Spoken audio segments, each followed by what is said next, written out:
इस वीडियो में हम लोग जानने वाले हैं कि नवीकरणीय संसाधन और अनवीकरणीय संसाधन किसे कहते हैं। यदि आप नवीकरणीय संसाधन और अनवीकरणीय संसाधन को बहुत ही अच्छे से समझना चाहते हैं तो इस वीडियो को शुरू से लेकर अंत तक और ध्यान से जरूर देखिएगा। यह वीडियो जैसे ही खत्म होगा ना, आप नवीकरणीय संसाधन और अनवीकरणीय संसाधन को बहुत ही अच्छे से समझ जाइएगा। तो चलिए अब इस वीडियो को हम शुरू करते हैं। तो सबसे पहले हम यह समझ लेते हैं कि आखिर नवीकरणीय संसाधन कहते किसे हैं, इसका परिभाषा क्या है और इसका उदाहरण क्या है। तो देखिए, ऐसा संसाधन, कैसा संसाधन, तो ऐसा संसाधन। और हाँ देखिए, यहाँ पर एक शब्द है संसाधन।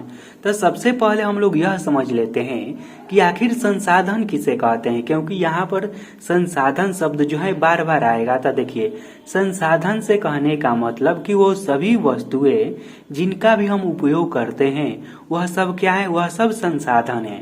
जैसे कि मान लीजिए यह पेन है, यह पेन भी संसाधन है क्योंकि इस पेन से हम लोग लिखते हैं। यह किताब हुआ, मोबाइल हुआ, घर हुआ, सड़क हुआ, या फिर कोई गाड़ी हुआ, या फिर नदी तालाब हुआ, पेड़ पौधा हुआ, सब कुछ जिसका भी हम लोग उपयोग करते हैं वह सब क्या है, वह सब संसाधन है। अब यह समझिए कि नवीकरणीय संसाधन क्या है। तो ऐसा संसाधन जिसका एक बार उपयोग करने के बाद दोबारा भी आसानी से बनाया जा सकता है या फिर प्राप्त किया जा सकता है, उसे ही नवीकरणीय संसाधन कहते हैं। कैसे संसाधन को नवीकरणीय संसाधन कहेंगे, तो वैसे संसाधन को नवीकरणीय संसाधन कहेंगे जिसका हम लोग बार बार उपयोग बहुत ही आसानी से कर सकते हैं। यानी कि एक बार उसका उपयोग कर लिए हम, फिर मान लीजिए कि वो खत्म हो गया तो हम दोबारा भी उसे बहुत ही आसानी से प्राप्त कर सकते हैं और दोबारा भी उसे हम बहुत ही आसानी से उपयोग कर सकते हैं। जैसे कि सूर्य का प्रकाश हुआ, हवा हुआ, जल हुआ, यह सब क्या है, यह सब नवीकरणीय संसाधन है। यह ऐसा संसाधन है जिसका उपयोग हम बार बार और बहुत ही आसानी से कर सकते हैं। इसका खत्म होने का डर नहीं है, क्योंकि यह खत्म भी होगा तो दोबारा से हम इसे प्राप्त कर लेंगे। मान लीजिए कि सूर्य का प्रकाश है, रात होगा तो खत्म होगा, फिर लेकिन दिन होगा तो फिर आ जाएगा। इसे हम बहुत ही आसानी से प्राप्त कर सकते हैं। हवा है जिसे हम लोग बहुत ही आसानी से प्राप्त कर सकते हैं। उसके बाद जल है, यह सब कौन सा संसाधन है, यह सब नवीकरणीय संसाधन है। अब हम समझते हैं कि अनवीकरणीय संसाधन किसे कहते हैं। तो देखिए, यहाँ पर अ लग गया है ना, इसका मतलब यह हुआ कि यह नवीकरणीय संसाधन के ठीक उल्टा है। तो नवीकरणीय संसाधन के ठीक उल्टा कर दीजिएगा ना, तो अनवीकरणीय संसाधन बन जाएगा। अ से कहने का मतलब क्या, कि नहीं, यानी कि जो नवीकरणीय संसाधन नहीं है।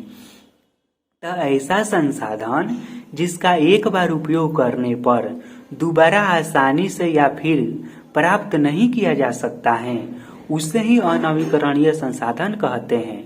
अनवीकरणीय संसाधन क्या है, तो ऐसा संसाधन है जिसका हम एक बार उपयोग कर लेंगे तो उसे हम फिर दोबारा से आसानी से प्राप्त नहीं कर सकते हैं या फिर उसका दोबारा से उपयोग नहीं किया जा सकता है, उसे ही अनवीकरणीय संसाधन है। जैसे कि कोयला हो गया, पेट्रोलियम हो गया, यह सब ऐसा संसाधन है ना। मान लीजिए धरती पर देखिए, जैसे कि मान लीजिए कि 100 केजी कोयला है।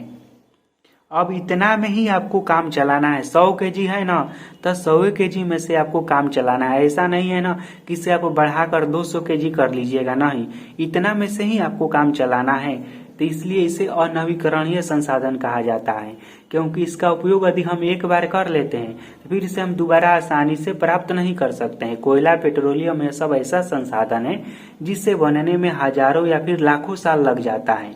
इसलिए इसे हम दोबारा आसानी से प्राप्त नहीं कर सकते हैं और एक बार यह खत्म हो जाएगा तो फिर हमें दोबारा मिलेगा भी नहीं। इसीलिए इसे अनवीकरणीय संसाधन कहा जाता है, यानी कि जिसे फिर से दोबारा आसानी से प्राप्त नहीं किया जा सकता है, उस तरह के सभी संसाधन को हम लोग क्या कहेंगे, अनवीकरणीय संसाधन कहेंगे।